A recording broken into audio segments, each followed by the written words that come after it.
morning. So, nandito tayo sa Tony's Hatchery. Ang oras ngayon ay 6:10. So, sa labas medyo madilim pa. So, nandito tayo para kumuha ng ating mga pinapisang itlog. So, tara.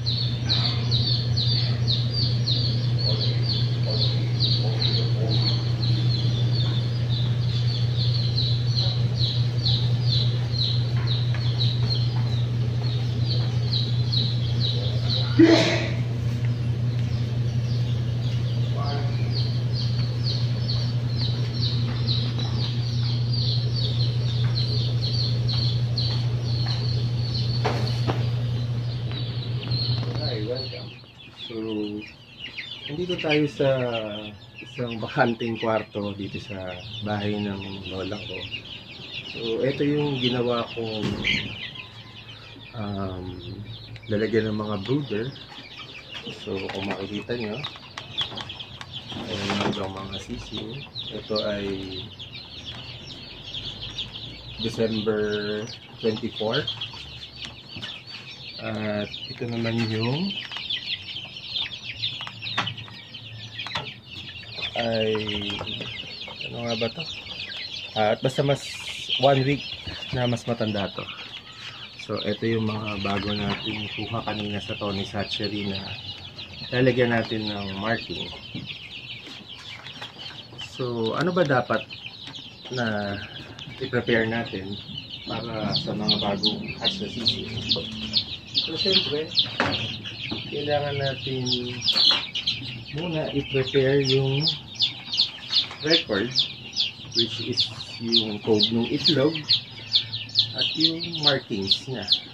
So ito ginagawa ko sa computerized, so para mas madali, mas mabilis yung i-edit. So number 1 ito. So kailangan natin yung nipper, yung pang-punch, alcohol para ma-disinfect yung mga gamit, electrolytes,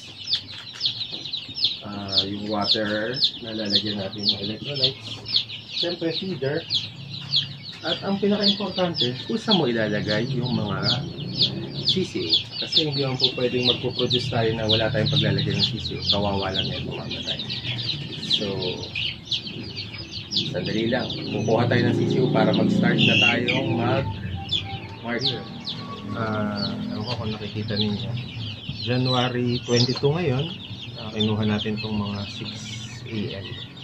So, ito yung mga markings ko. Ito yung code ng, yung pula, yung code ng Tony's Hatchery.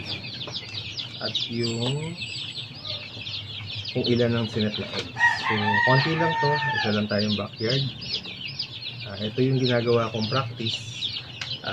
Hindi ko lang alam sa iba kung tama or kung gusto nilang i-adapt or may ginagawa sila mas maganda, okay na yun. Gawin nyo na lang yan. Kung yun ang ginagawa ninyo, mas tingin nyo mas tama, okay lang. Ito, sarili ko itong practice. So, ano ba to?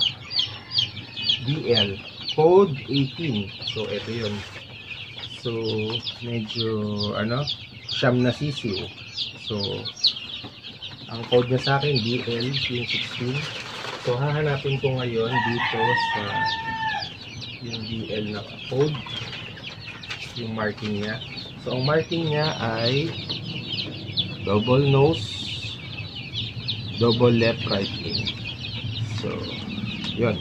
Yun ang ating marking. So, umpisan ko na. So, pag sinabing double nose, yung ma-mark na natin yung sisiw. Double nose.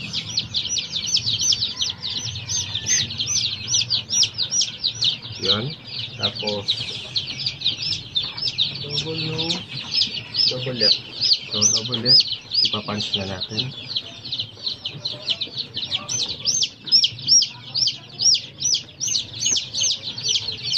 Double left, right in. So tatanggalin natin yung pinag-punch. Tapos ang practice ko,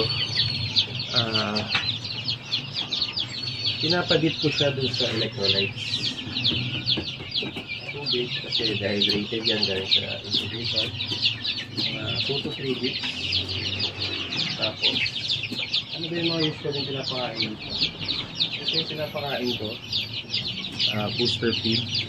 Hinahanap ko yung medyo pino kasi sa day old, medyo hindi pa nila kayang tukain pagka yung medyo mas malalaki crumbles. So, yun lang po. Babalik tayo. Yan na yung mga minarkingan natin. So, yung pinaka-beddings nila ay puso.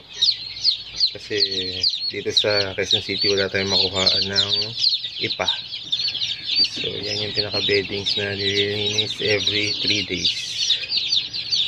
Tapos, merong 25 watts na bumbilya para matulungan sila sa adjustment nila. So, okay. Thank you.